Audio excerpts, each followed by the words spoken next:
Good morning, St. Francis, and good morning, people of God. It is Monday, the 27th day of the month of October, 2025, Monday of the 30th week of the year, the 30th week in Ordinary Time. 5 weeks remaining of our church, or 4 weeks remaining of our church year before we move into Advent itself. So we are really on a downward slope down to Advent and the conclusion of our liturgical year. But today, on this Monday of the 30th week in Ordinary Time, we continue the letter that Paul writes to the Romans. Again, this very exhausting letter, this very long letter, this letter that, again, is trying to express Paul's theology in some ways, his understanding of who Christ is. And yet it is a letter that is painted in many ways by the cultural troubles and the cultural discussions and cultural differences that existed, in Paul's time. And so we continue with this whole idea of a dichotomy, of a split between spirit and body. Again, the spirit causes us to sin, it causes us to do evil deeds and wicked deeds, and the spirit must again lead us to be able to do what's better, and because it belongs to God. Well, again, you cannot divide spirit and body. It is one whole, which is why the body is a part of our sacramental life, which is why the body is what is anointed or blessed and baptized and given food in the Eucharist, all these kinds of things. So it isn't this dichotomy that Paul brings up, and again his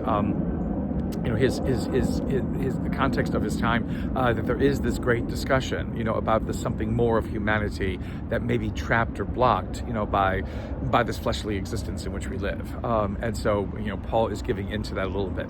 Giving into it too much, again, creates, the very bad heresies, in which in the early church and then even into the middle world, people try to destroy the body to release the spirit, which is really not God's plan, and which really runs counter to the fact that God creates the body, not some other spirit, not some other deity, not some other whatever it is, but God creates this body in which we live, and because God creates this body is good, and because of that, it becomes the vehicle, for us indeed, again, to do the good that is a part of the wholeness of us as spirit and flesh, and we need to always remember that.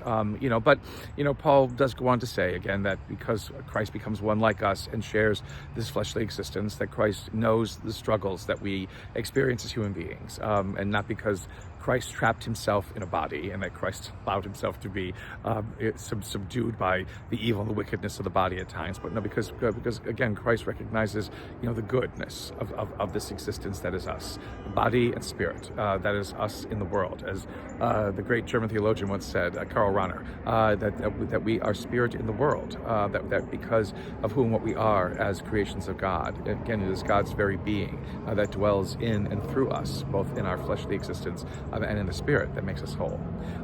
In Luke's gospel, we have Jesus healing a woman who has been bent over, crippled in some ways, for 18 years, and he does this on the Sabbath, unfortunately. And the scribes and the Pharisees get very angry at that because, again, the Sabbath you're supposed to do nothing on the Sabbath, and couldn't Jesus have done this on any other day of the week? Why do you have to do it on the Sabbath?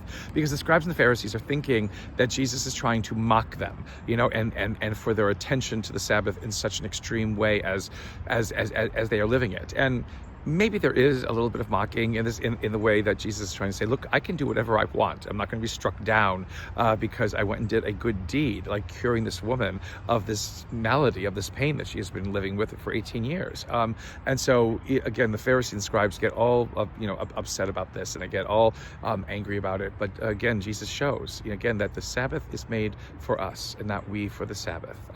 And because he is able to basically say to the scribes and Pharisees, don't stop the work of God on any day. Do not stop the work of God that needs to take place on any day, because it is not yours to stop.